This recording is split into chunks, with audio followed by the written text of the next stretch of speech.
All right, we've gotten to our first tourist destination of KI. We are climbing up Prospect Hill at the moment. I think it's something like 500 steps, but we're gonna make our way up to the very top, all the way up there, against all these stairs. Here we go.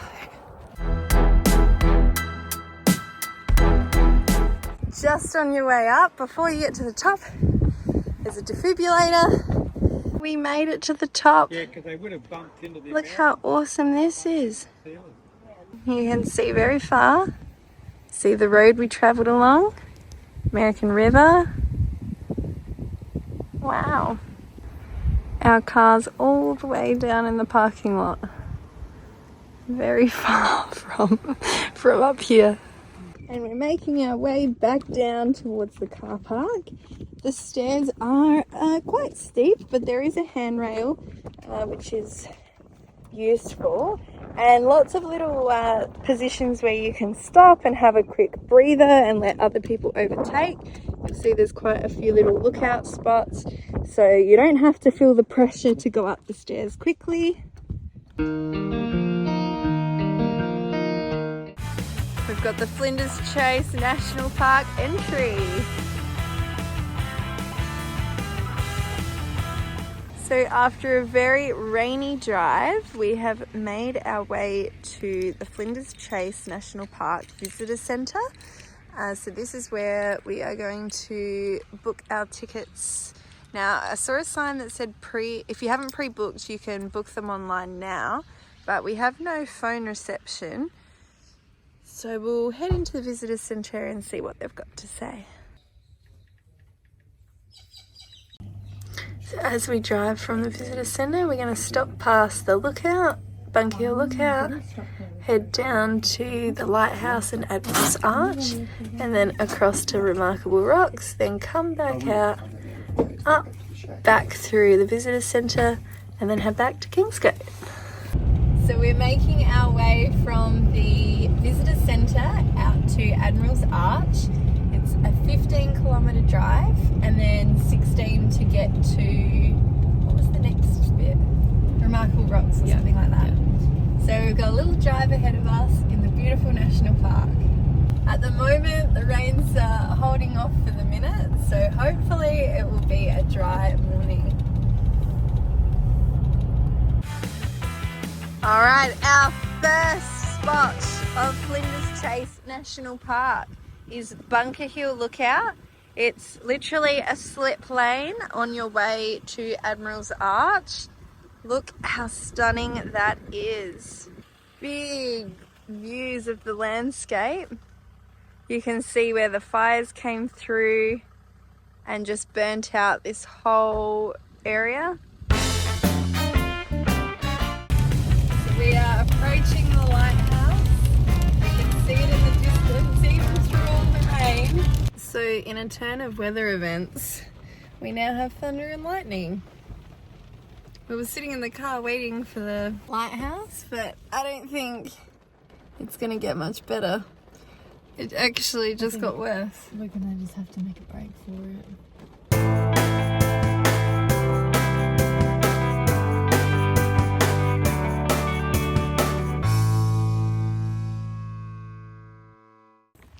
So we've come back to the lighthouse now that the rain has kind of eased up a little bit. We thought we might just be able to see it a bit better and spend a little bit more time than running around ducking for cover. It's also a little workman's shed or maybe an old toilet. Don't know. There's no kind of back story for this one. All right, so we've ticked off the lighthouse. We're going to head back to the car because it's just that little bit too rainy for us. Next one, Admirals Arch. We're making our way down to Admirals Arch, walking down the path. So to get down to Admirals Arch, you follow the footpath. There's a nice little boardwalk. Surprisingly not slippery even when wet. stunning coastal views. Like, look at the waves just crashing up there. So you get a stunning view of these rocks. There's some stairs to get down here as well, and there's heaps of sea lions on the rocks. And as you come around the corner, that is where you are met with these stunning views of Admirals Arch. How cool. So many seals. I've been to Seal Bay before, and I thought last time that this place was better at seeing the seals compared to Seal Bay, and you'd want to come down and see Admirals Arch anyway. So if you're looking for a spot to see seals, I reckon down here is better. 2 for 1. Like, look at that. So cute.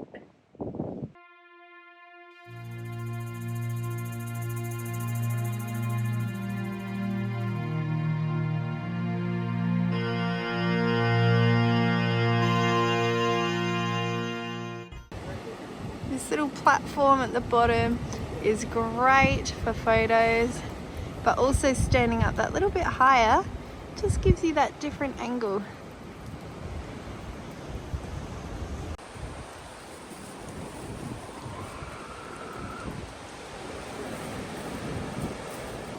From Admirals Arch, you can see the remarkable rocks on the top of the hill there.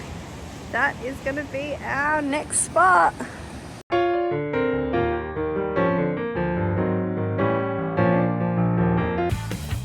we have made it to Remarkable Rocks, our next destination. The rain is holding off for hopefully the next 20 minutes while we make our way out to the platform. Because once we get out there, there's no shelter except for the rocks. Maybe we can hide under the rocks. And the rain has come again. So we're running to the rocks so we can bunker under the rocks. Look at it in the background, it's coming! That rain is coming over the ocean. We have to get there before that hits. Wow, look at this.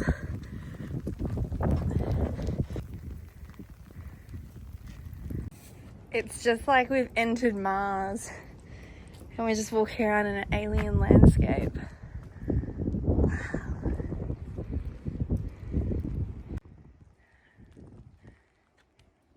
The formations just make it look like, I don't know, it's come through space or something. The meteorites, or like an eggshell. It's so cool. It's great that you can just wander around, because a lot of places, you know, will say to preserve the national park and the features of it, we're not going to let you walk on what you're looking at. But here you can walk around and be a part of the rocky area. How cool! Here's the iconic spot where everyone holds up the rock. We will do that momentarily. Wow. The cloudy gloominess actually gives it, you know, a really beautiful feel when you're looking at the sky and comparing it to the rock and the color of the rock. It's really cool.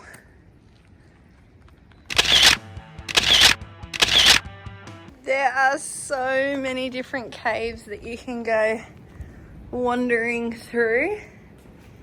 This is a good spot to come when it's raining, because you can just seek shelter in all the different caves. Now it's actually quite scary because at the edge of this you get big coastal views. There's a little sign there that says no access, because obviously that just gets too slippery and dangerous. So even though it's raining, it actually adds a really cute element, an extra dimension to this beautiful space. puddles forming. It's very calming. There was gaps underneath those big ones when I was filming. Like there was visible gaps.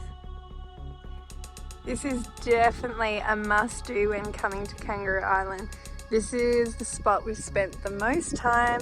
There's so many different photo opportunities, so many different spots you can go explore. You can see all this area was affected by bushfires, the 2020 bushfires, and it's starting to regrow. So yeah, definitely come and check out Remarkable Rocks in Flinders Chase National Park. I think we have finished up here. I reckon it's time to head back to the car.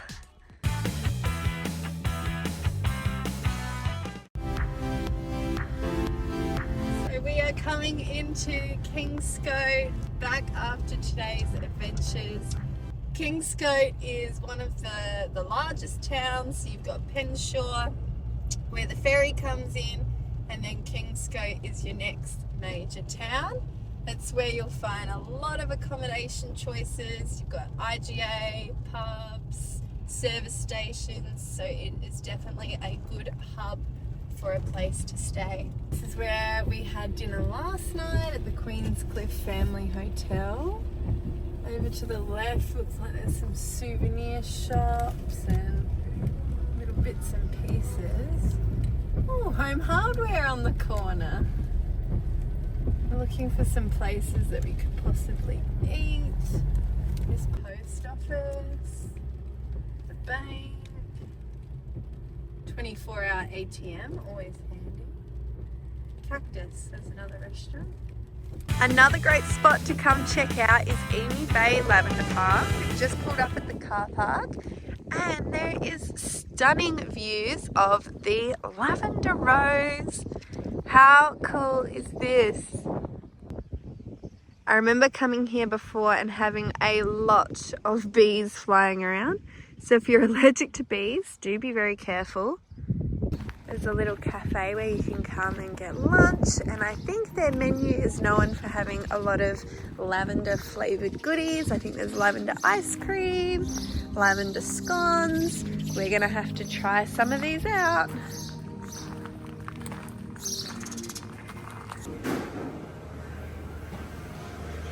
So they serve breakfast, lunch, they've also got an all-day menu. And then there's a little gift store inside with some goodies, and is there all lavender products and bits and pieces? Yeah. So cool.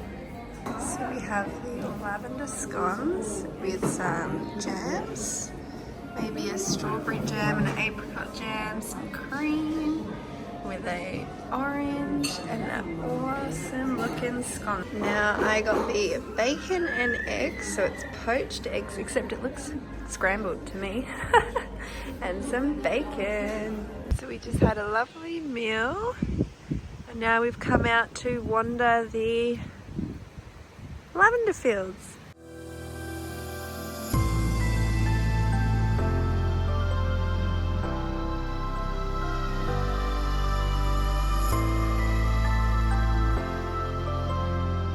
In addition to like the main little car park, you've also got excess car parking along the back. A bee literally just landed on my hand.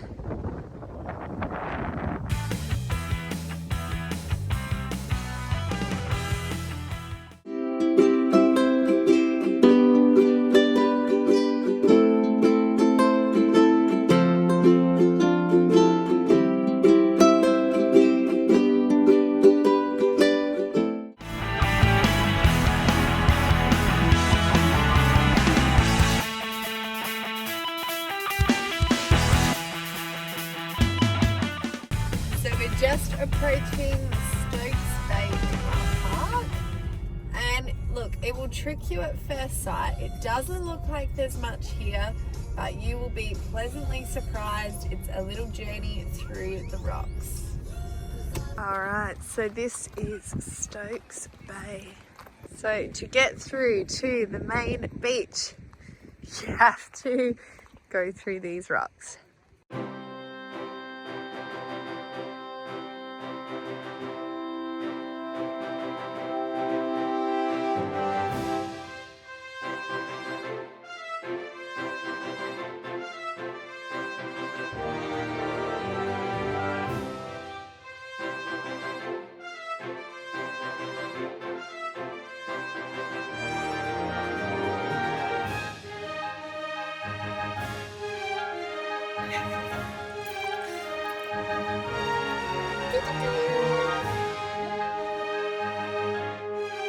And we made it. We made it out of blue ocean, white sand.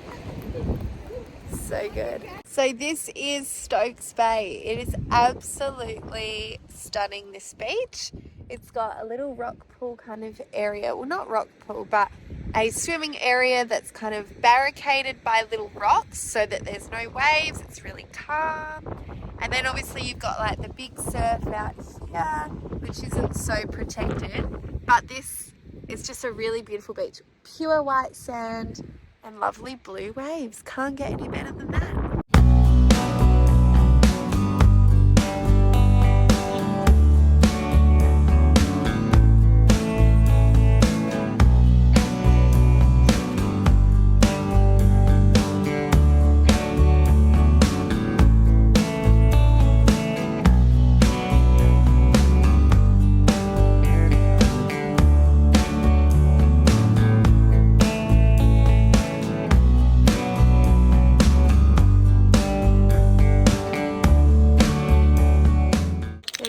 And that was Stokes Bay. We're going to leave now and head to... Where are we going to head? Head for some food. Ooh, there was a nice little fish and chip shop up there. I'm gonna get hungry. So you've got the Stokes Bay car park just there. And there's this little place. It's got fish and chips, some seafood, ice creams, good little spot to grab some lunch to either take away down to the beach or eat in.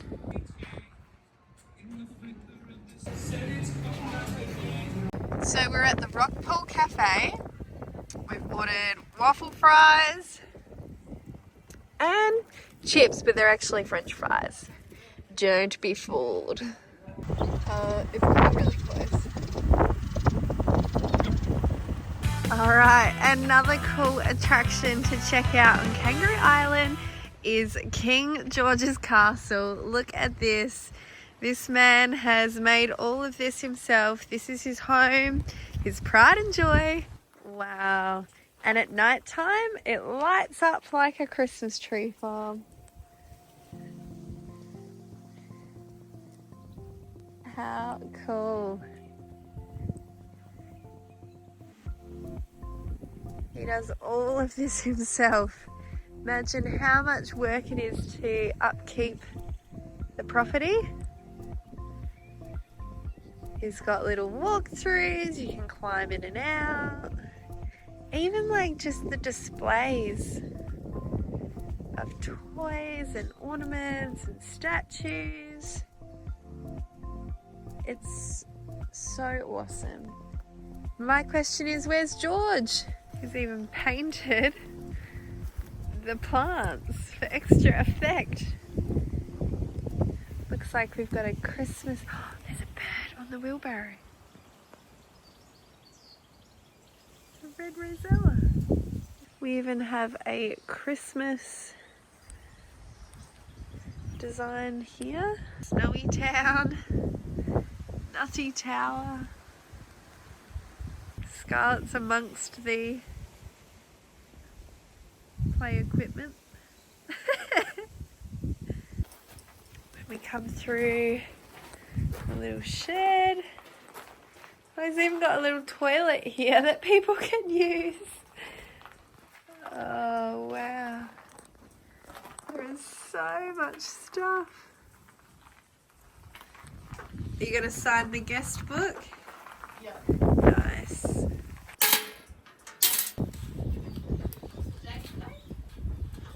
I love this main entrance with like the big castle walls. It's just made of like corrugated fencing. It's such a big property. There was a big boat out the front. It's like a tiki tower. Horses and unicorns. Through the front gates, he's got a pirate ship. 2 pirate ships. Last time we came to the island, we had a big talk with George, and then we came back at night time and it was all lit up in fairy lights. It was so cool. So do come down, have a chat to George. He absolutely loves it. I don't know where he is today. It would have been good to have a chat, but we've had a look around.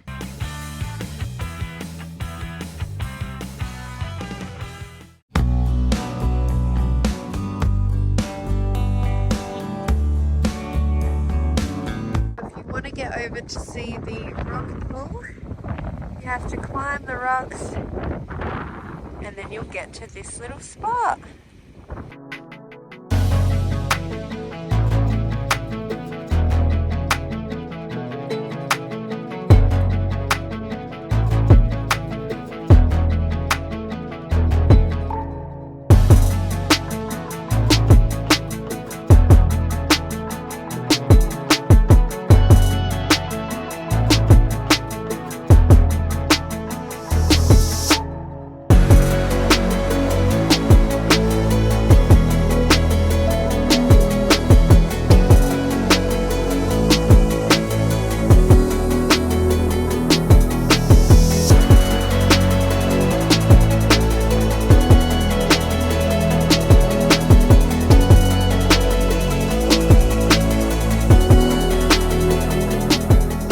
Bay is such a stunning blue colour, really nice shades of blue. Here on the jetty there's a little wheelie cart that the fishermen can use to unload their ships and boats, and a wheel using the track. Alright, we've arrived at Little Sahara Desert. So we have rented our toboggans. You can bring your own for a $20 fee, or you can hire for $37. I always recommend practicing on one of these little dunes first before hitting that 70-meter peak. Practice your navigating, how you're going to control your board. Here we go. Now I've bought my trusty board, Harper. Harper came all the way from Finland at Santa Claus's village. We had found Harper sitting on the ground, deserted, abandoned by a child, and so we took Harper on, and Harper's been with us since 2016, 2015, a long time. So Harper was a bit of a flop in the sand. Harper does good on the snow, not so good on the sand. I'm gonna go get another loan, hire a board, and give it another go.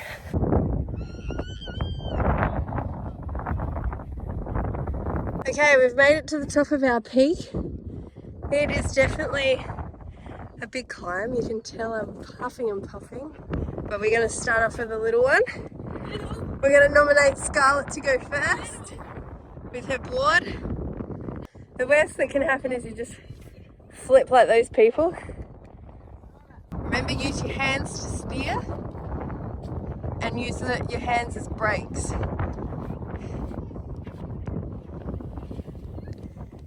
Oh.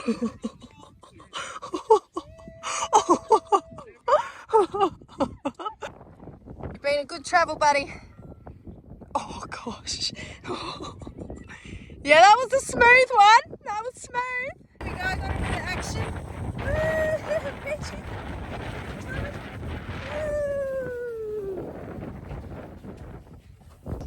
We need a bit more height. You got this.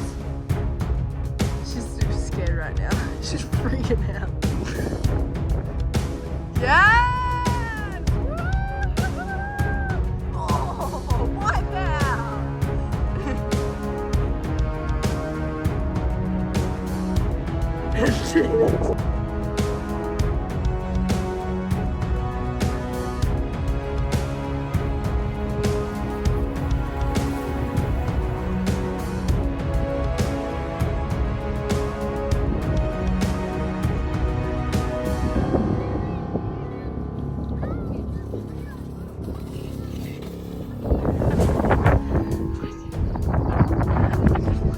We're going to finish off with one more.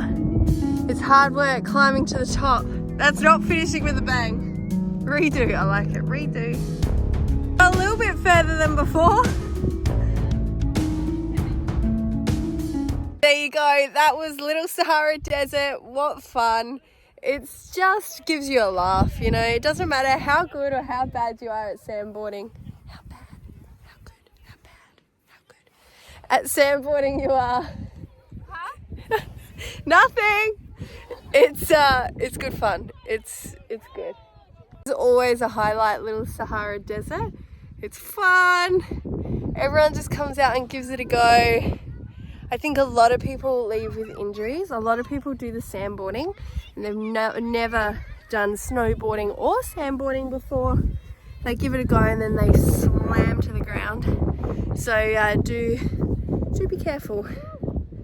Scarlett, what do you rate this experience out of 10? 9.5 out of 10. What would make it be 0.5?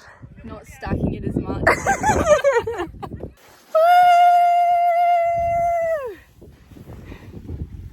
It's not going.